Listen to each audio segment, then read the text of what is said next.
The aluminum is screaming. 30,000 feet over Germany, B-17 bomber Lady Luck is coming apart. Flak fragments have punched through her fuselage. 57 holes.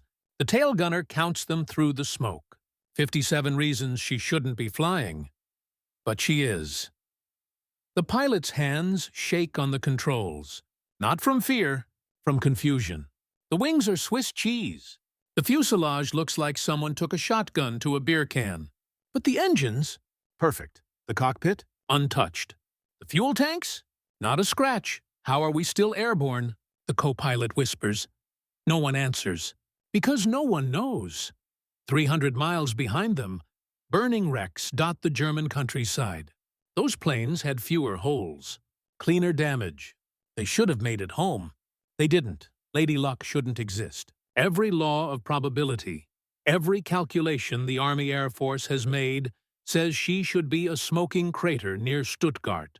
The armor they bolted onto her fuselage, tons of it, placed exactly where the experts said enemy fire concentrates, should have saved her. Instead, the armor did nothing. The holes are everywhere except where the armor was placed. She lands hard at RAF Bassingbourn. The ground crew swarms her. They photograph every puncture, measure every tear. Someone will add this to the charts. The same charts showing thousands of holes in returning bombers. The same charts the military brass uses to decide where to add more armor, more weight, more protection, more planes that don't come home. In a cramped office 3,000 miles away, a man with thick glasses and a Hungarian accent stares at those same charts. Abraham Wald doesn't look like a hero. He looks like a librarian who got lost on the way to a chess tournament. He's never flown in a bomber, never felt flak rip past his head, never counted the seconds between an engine fire and certain death. But he sees something in those charts that every pilot, every engineer, every general has missed. Something so obvious it's invisible. So simple it's been ignored for 2 years of bombing campaigns. So counterintuitive that when he finally speaks up, they'll tell him he's wrong. Backwards. Insane. He's about to tell the United States Army to armor the planes in the exact opposite. Locations they've been protecting, he's about to save thousands of lives by looking at the planes that never came home. The question isn't why Lady Luck survived full of holes. The question is, where are the holes in the planes that didn't? Europe, 1943. The sky is a graveyard. Every day, American B-17 flying fortresses climb into the cold Atlantic morning and turn east toward occupied Europe. Every day, fewer return. The numbers are catastrophic. On some missions, 1 in 4 bombers never makes it back.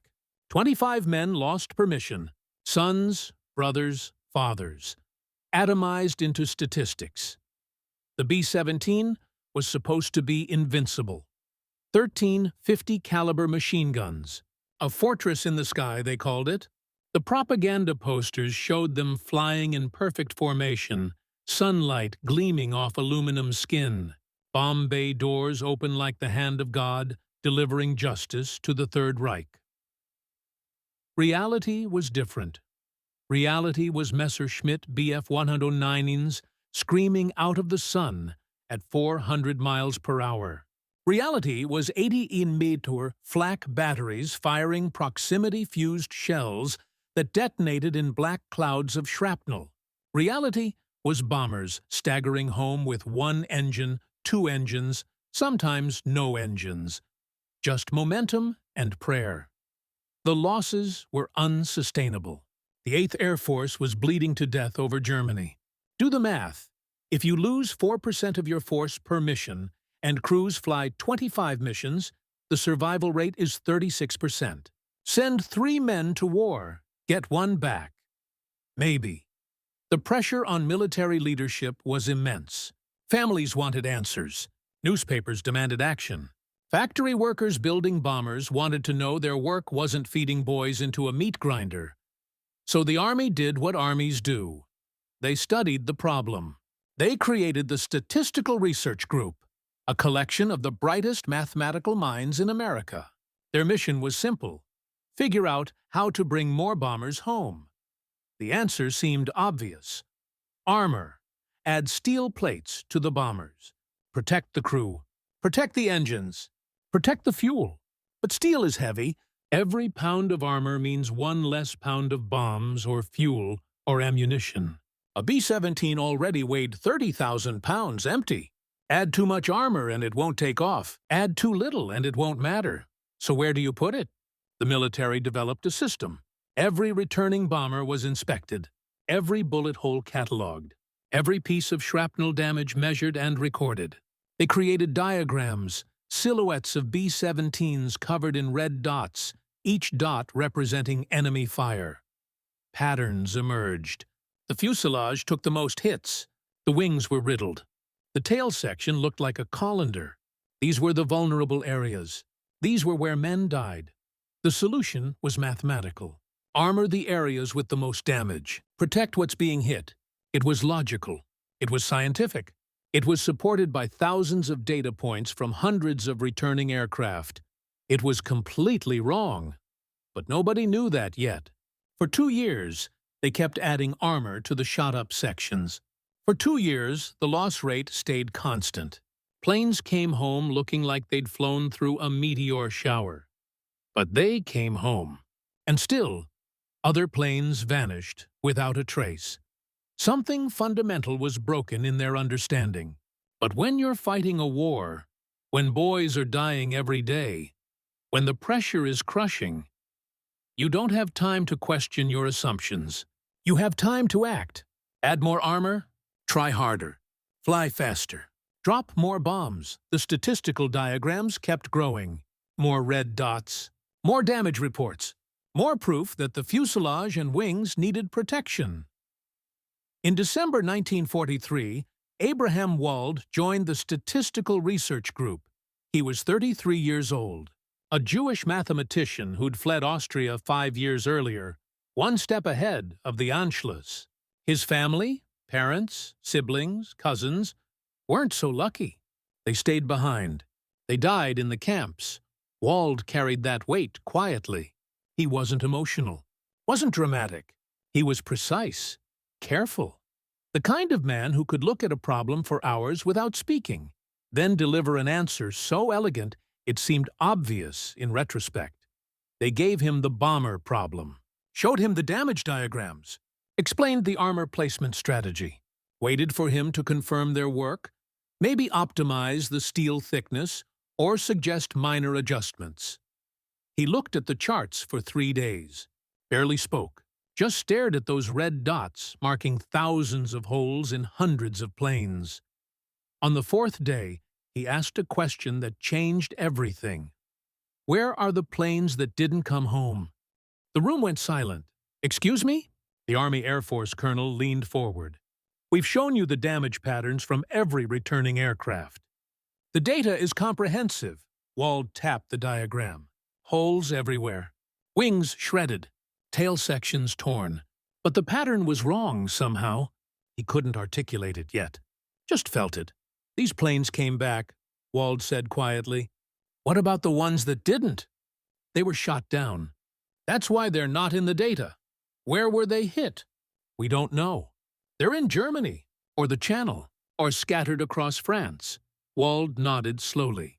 So we're armoring the planes based only on damage sustained by aircraft that survived their missions.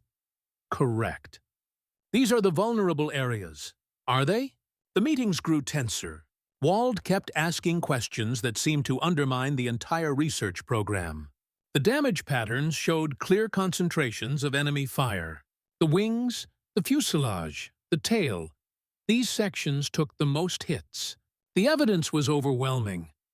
Look at this bomber. The engineering lead spread photographs across the table.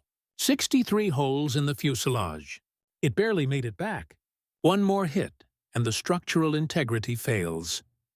But it made it back, Wald said. Barely. But it did. What about bombers that took 1 hit? 2 hits? Where were those hits? We don't have that data.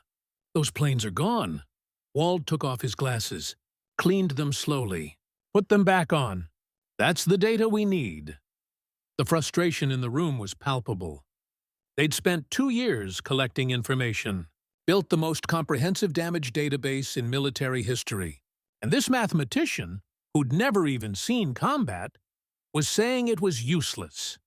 But the losses kept mounting. January 1944, 152 bombers lost. February, 187. March, 201. The numbers were getting worse, not better. Despite the armor, despite the data, despite everything, commanders started noticing something strange. Some squadrons reported that their heaviest armored planes had lower survival rates. Not dramatically lower. The statistics weren't clean enough to prove anything, but there was a whisper of wrongness in the data. A pilot from the 381st Bomb Group filed a report that got buried in paperwork. Flew mission to Schweinfurt. Lost 3 birds.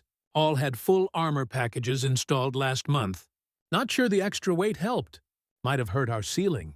Flak got them at 22,000 feet instead of our usual 24. Nobody connected the dots. The weight penalty wasn't supposed to matter that much. 2,000 feet of altitude couldn't explain the losses. Could it? Test pilots started running experiments. They'd take armored and unarmored B-17s through identical flight profiles, measure fuel consumption, climb rates, turn performance. The armored planes were sluggish. Not much, just 3% slower in climbs, 2% less maneuverable. Doesn't sound like much, but in combat, 3% can be the difference between evading a fighter and catching cannon fire in the cockpit. The engineering teams were stuck. Every instinct said to armor the damage zones. Every piece of data supported it. But the results were wrong. Bombers kept falling from the sky at the same rate. Some suggested more armor. Cover every surface. Make the B-17 a genuine flying fortress. But the weight penalty would be crippling. The planes would barely get off the ground. Others suggested less armor. Speed and maneuverability over protection. But that felt like sending men to die. Like giving up. The statistical research group fractured into factions. Wald was in the minority. His position seemed insane. Ignore the damage you can see and armor the places that look fine. It was backwards, counterintuitive. It violated every principle of engineering and common sense. Look at the data, they told him. Thousands of holes in wings and fuselages. Nearly 0 holes in engines and cockpits. The conclusion was obvious. Wald wouldn't budge. You're looking at the wrong sample. We're looking at every plane that came back. Exactly. They thought he was being difficult, obstinate. Maybe the stress of the war, the loss of his family, had broken something in him. Because what he was suggesting made no sense. You armor where the damage is, not where it isn't. That's basic logic, isn't it? April 1944. The 8th Air Force lost 243 bombers. The statistical diagrams were updated. More red dots on wings and fuselages. More proof that those were the critical areas. Wald filled 3 notebooks with calculations, probability distributions, conditional survival rates, Bayesian inference applied to incomplete datasets. He was close to something, a proof, a way to show them what they couldn't see. The question haunted him. If you only study survivors, what does that tell you about the dead? Abraham Wald had learned early that the world didn't reward obvious answers. Born in 1902 in Cluj, then part of Austria-Hungary, he grew up in a Jewish family that valued education above everything. While other children played in streets, young Abraham solved geometry problems for fun. Not because he was competitive, because patterns calmed him. He saw mathematics as truth, pure, uncorrupted by politics or prejudice or the chaos of human emotion. Numbers didn't lie, didn't hate, didn't exclude you from universities because of your religion. Except they did, eventually. By 1938, Austria wasn't safe for Jewish intellectuals. Wald managed to get out. His parents, His siblings, they believed it would blow over. It wouldn't. It didn't. He carried that guilt to America. The survivor's burden. Why him? Why not them? The randomness of it. The terrible luck of being the one who escaped. Maybe that's why he saw what others missed. He understood survival bias at a molecular level. He was alive not because he was smarter or better or more deserving. He was alive because of where he happened to be when the bullets started. Flying, location, timing, randomness. The same principles applied to bombers over Germany. May 1944, Waldy requested something unusual. Interviews with pilots. Not standard debriefing reports, real conversations. He started with a B-17 pilot named James Morrison, 23 years old, 16 missions completed, decorated, a survivor. "Tell me about the planes that went down," Wald said. Morrison looked uncomfortable. Survivors didn't like talking about the dead. Bad luck, bad memories. "What do you want to know? When a bomber is hit in an engine, what happens?" "Depends. One engine, you can usually make it back. Two engines on the same side, you're in trouble. Plane pulls hard, starts losing altitude. You've seen planes lose engines and survive?" "Sure. Half our squadron is flying on 3 engines at any given time." Wald made notes. "What about fuel tanks? If they catch fire, you're done. But we have self-sealing tanks now. Small holes seal themselves. Bigger holes." Morrison trailed off. "You bail out or you burn. Have you seen planes take fuel tank damage and survive?" Morrison thought about it.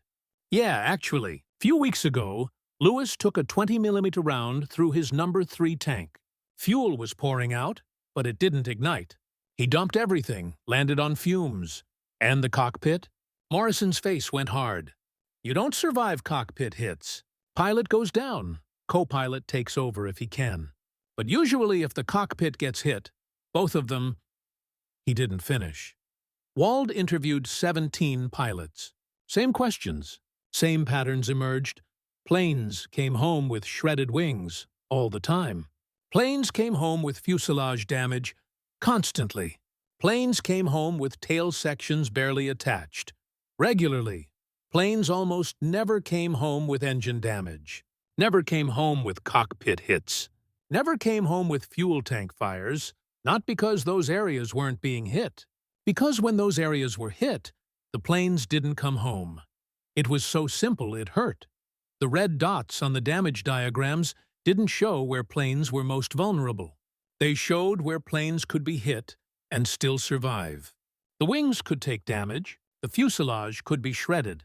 Those areas were already protected by redundancy, by structural design, by the basic physics of what makes a plane fly. The areas without damage weren't undamaged because enemy fire missed them. They were undamaged because when enemy fire hit them, those planes never made it back to be counted. Wald worked through the mathematics. It was elegant, beautiful, terrible. Imagine 1,000 bombers fly a mission. 100 get shot down. 900 return. You examine the 900 survivors and find they have, collectively, 5,000 holes. 4,000 in wings and fuselage. 1,000 in less critical areas. Common sense. Armor, the wings, and fuselage. That's where 80% of the damage is. But the 100 planes that didn't return also took fire. If they had similar damage patterns to survivors plus fatal hits to engines and cockpits, they might have taken an additional 2,000 holes, disproportionately concentrated, in the areas you never see damaged on returning planes, because those hits are fatal. Armor, the places you don't see damaged. Because the planes that took damage there aren't in your sample. They're at the bottom of the North Sea. Wald prepared his presentation. 3 pages of calculations. 1 diagram showing 2 silhouettes, the returning planes covered in dots, and a second silhouette, a ghost, showing where the missing planes were likely hit. The Statistical Research Group meeting was scheduled for May 15, 1944. Wald was nervous. He'd spent months on this. If he was wrong, more men would die. If he was right, and they ignored him, more men would die. There was no safe option. Only mathematics, only probability, only the cold logic of survival. He walked into the conference room carrying his notebooks. The engineering team was there. Army Air Force brass, intelligence officers, everyone who'd been arguing for months about armor placement. They expected another round of debate. More discussion of optimal thickness-to-weight ratios. Minor adjustments to the existing strategy. Wald set down his papers. "We've been armoring the wrong parts of the plane." The room shifted. "Here we go again. The damage patterns we're seeing don't represent vulnerability. They represent survivability," someone sighed. "Wald, we've been over this. I can prove it." That got their attention. Wald never said he could prove things. He was cautious, precise, never overconfident. "Show us," the colonel said. Wald began. The presentation took 45 minutes. By the end, the room was silent. Wald started with a simple scenario. Imagine bullets are fired randomly at a bomber. Every square foot of the aircraft has an equal chance of being hit. The question, where do we see the damage? He drew 2 columns on the blackboard. Column A, areas that can sustain damage and still fly. Column B, areas where damage is catastrophic. Column A includes wings, multiple spars, redundant structure. Fuselage, mostly empty space, non-critical frames.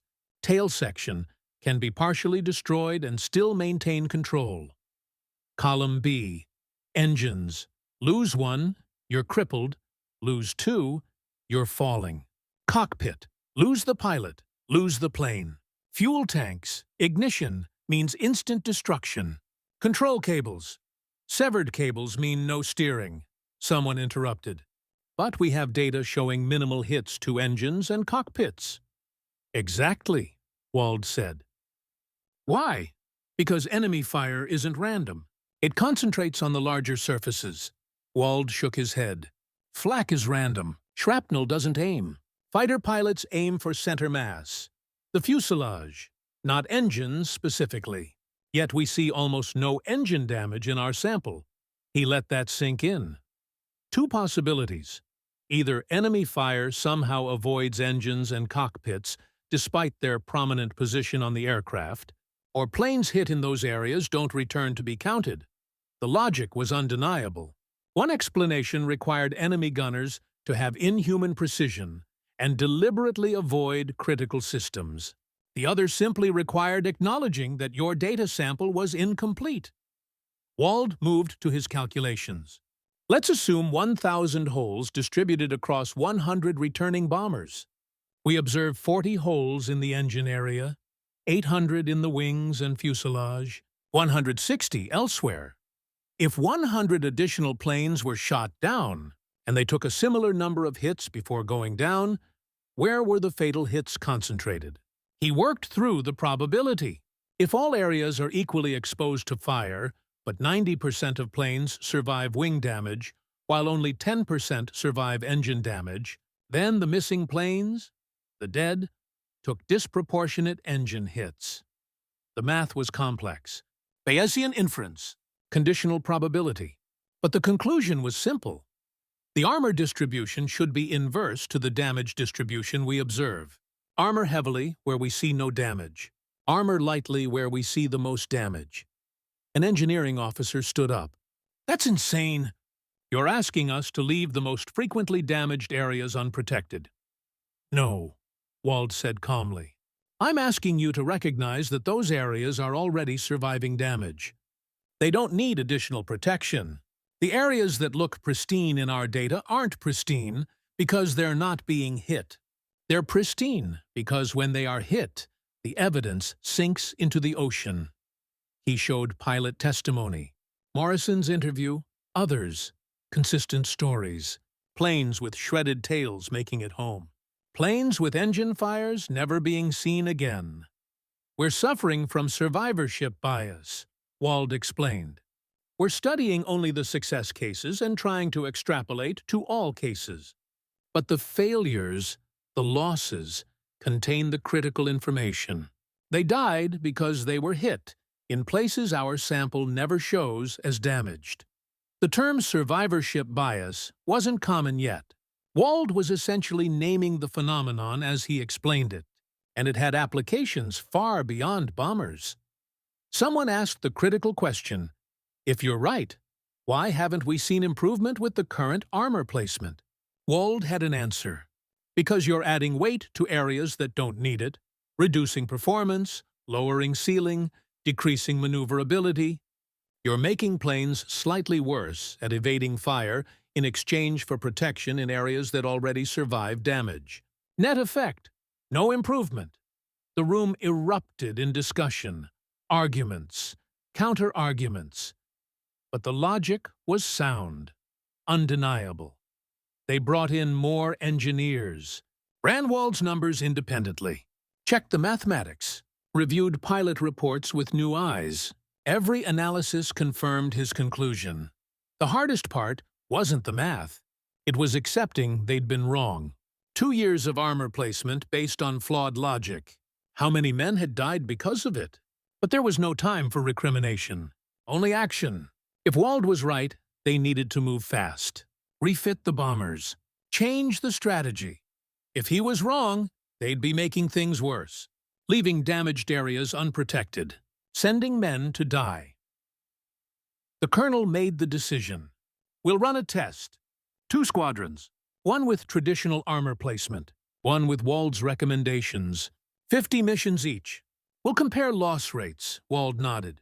It was the scientific approach, but it meant more men at risk while they gathered data. There was no other way. The rearmoring began in June 1944.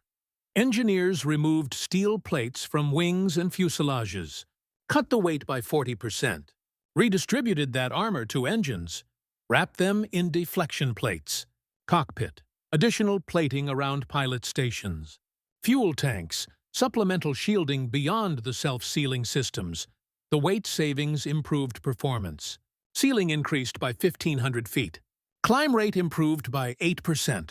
Maneuverability returned to pre-armor levels. But would it work? Or had they just stripped protection from areas that needed it? July 1944.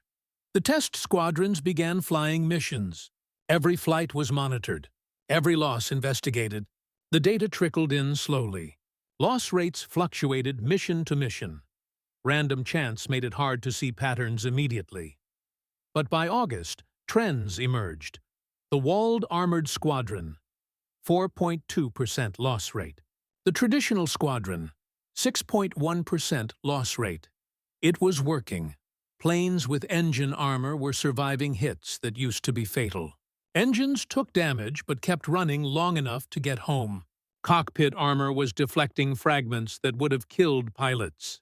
The weight savings meant planes flew higher, evaded better, turned faster.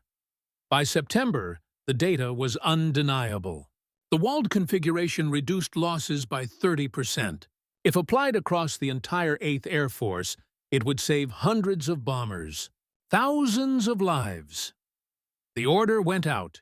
Refit every B-17 and B-24 to the new armor standard. One mathematician, asking the right question, seeing what everyone else missed, had changed the war. The retooling of the 8th Air Force became one of the largest engineering mobilizations of the war. Bomber factories in Seattle, Long Beach, and Tulsa retooled their lines. Existing aircraft were cycled back to Britain for modifications. Ground crews worked 16-hour shifts, stripping old armor and installing new configurations. By October 1944, 70% of operational bombers flew with Wald armor. By December, nearly all of them. The results were measurable. Dramatic. October loss rates, 4.1%, down from 6.3% the previous month. November, 3.8%. December, 3.2%. The math was brutal and beautiful. Every 1% reduction meant 30 fewer bombers lost per 1,000 sorties. 300 men who would have died instead walked away from crashed planes in friendly territory, or nursed crippled aircraft across the channel. or landed safely despite damage that used to be fatal. The pilots noticed first. They started calling it Wald armor. Stories spread through squadrons. A B-17 named Memphis Belle II took a direct flak hit to the No. 2 engine. Pre-Wald, that's a loss. The engine would shatter, fragments would tear through the wing, fuel would ignite, but the deflection plating worked. The shell's energy dispersed across multiple surfaces. The engine died, but cleanly.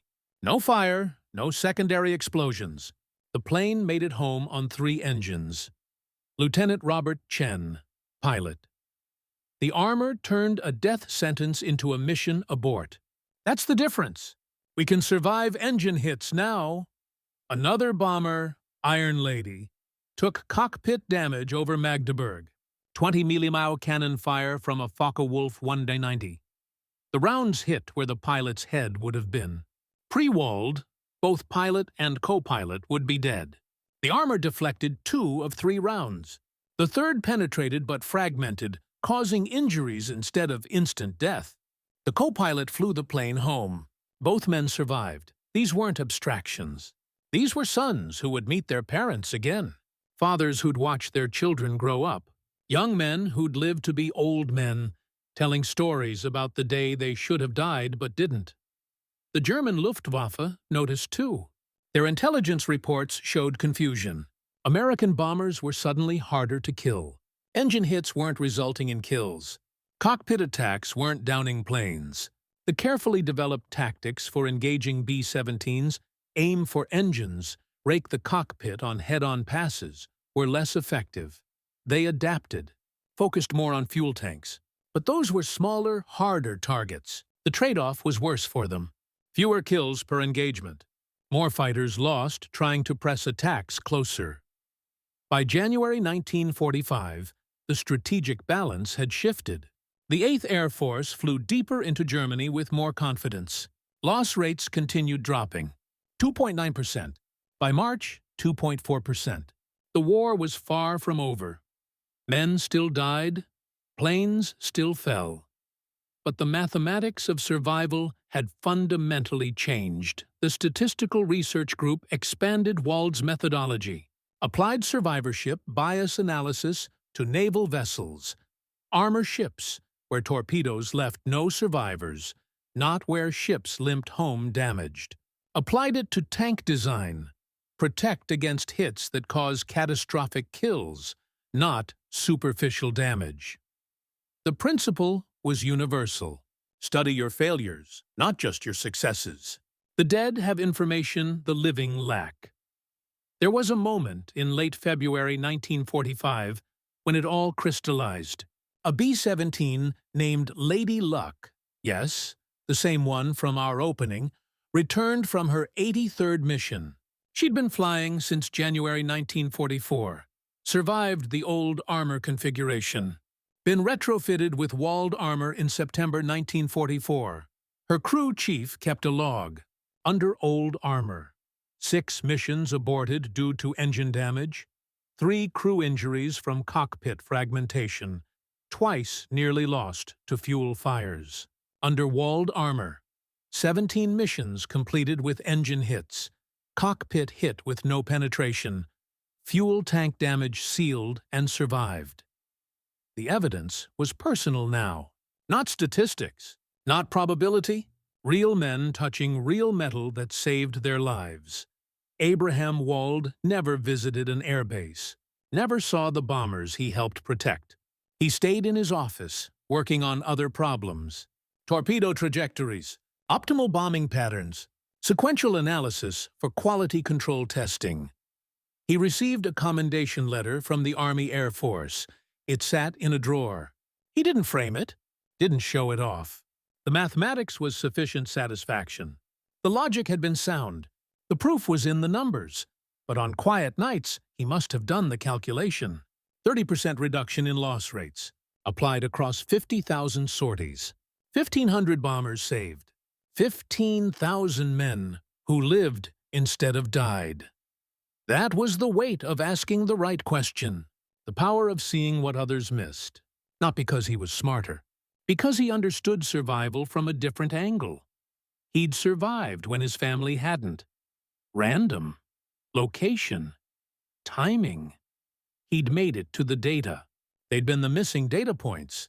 The ones you don't see. The ones that carry the critical information. Maybe that's why he could see the invisible planes, the ghost bombers scattered across Europe, each one containing information about where not to get hit. Each loss teaching a lesson if you knew how to look. By May 1945, when Germany surrendered, the improved loss rates had saved an estimated 3,000 bombers, 30,000 lives, an entire army's worth of men who went home instead of into graves.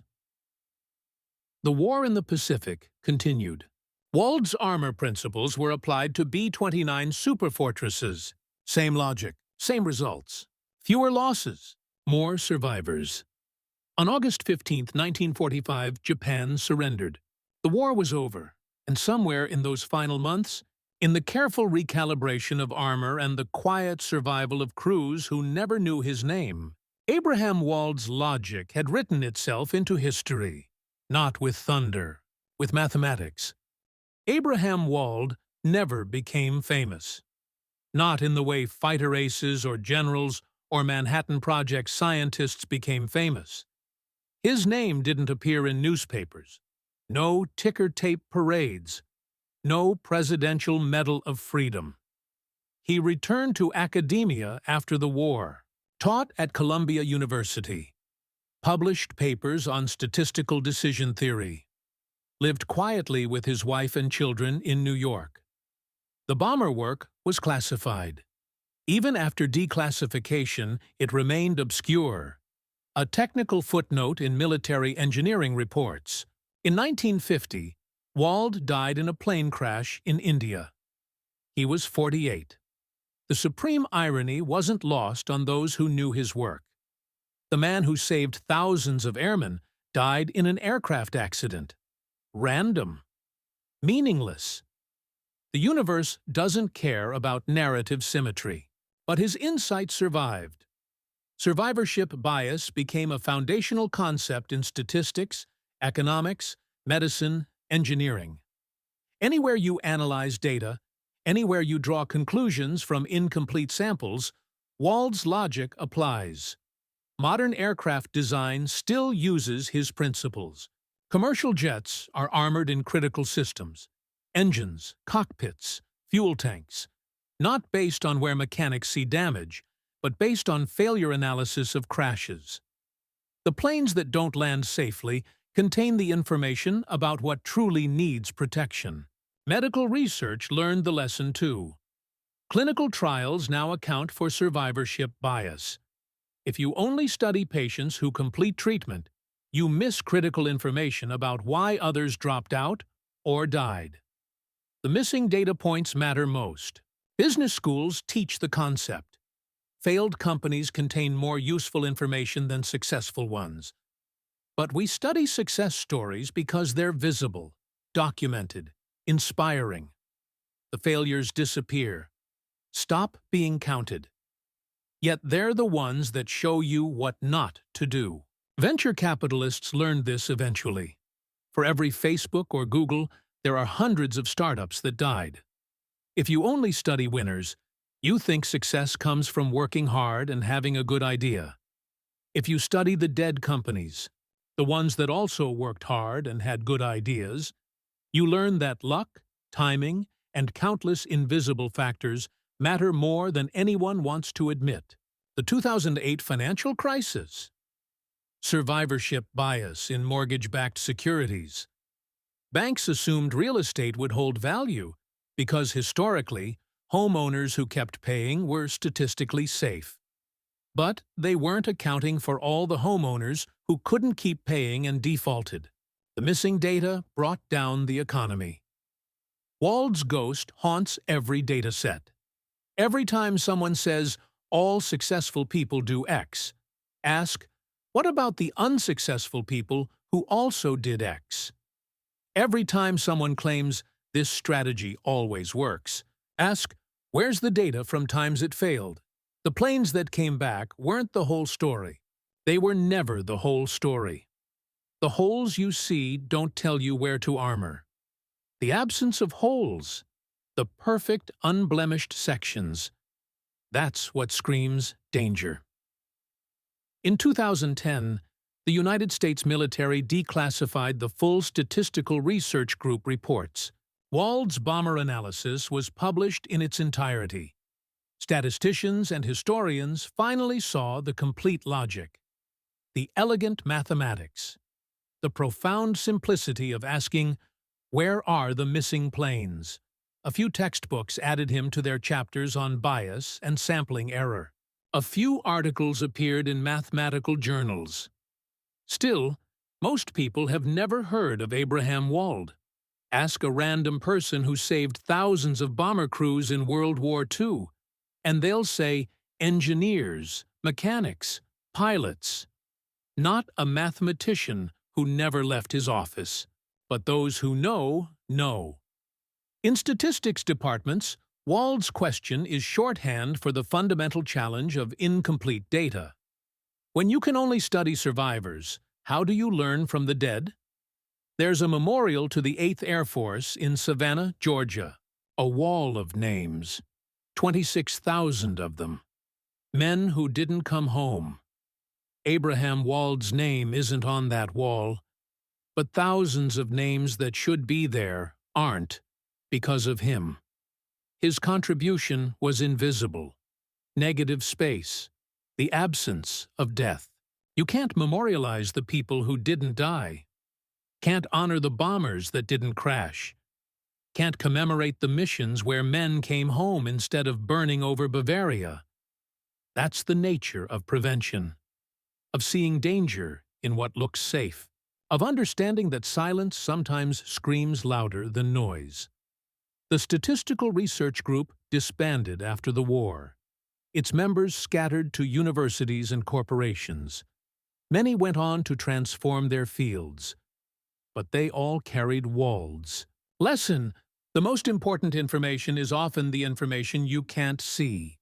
Today, every time an engineer designs a safety system, every time a researcher analyzes trial data, every time anyone tries to learn from past events, Wald's question echoes, "What am I not seeing? Who's missing from this picture? Where are the failures that didn't make it into my sample?" The answer is always there, in the negative space, in the holes that aren't there, in the silence of the dead. Imagine you're standing in a field in England. It's dawn, June 1944. The sound of engines warming up rolls across the airbase like distant thunder. 50 B-17s are preparing for another mission into Germany. 50 crews, 500 men, running through pre-flight checks, loading ammunition, kissing photographs of wives and girlfriends. Some pray, some joke nervously, some just stare at the sky they're about to enter. In 4 hours, 43 will come back. 7 won't. 70 men will die today. Their bodies will be scattered across French fields and German forests. Some will be buried by villagers. Some will burn so completely there's nothing left to bury. But here's the thing.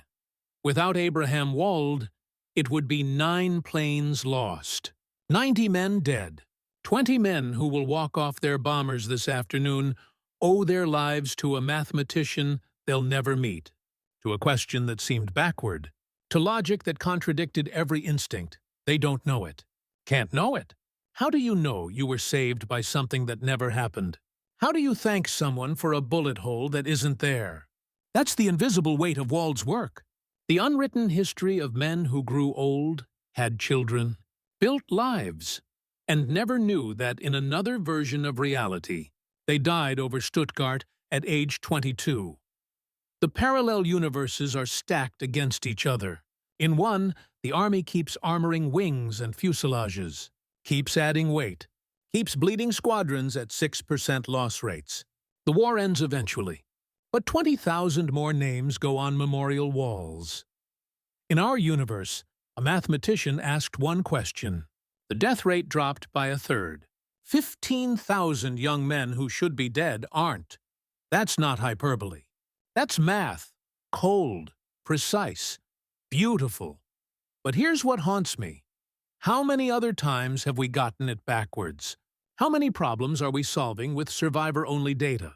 How many solutions are we implementing that seem logical but are fundamentally flawed because we're not asking about the missing data? Medical treatments judged effective because we only follow up with survivors. Investment strategies that seem brilliant because we study successful funds and ignore the hundreds that collapsed.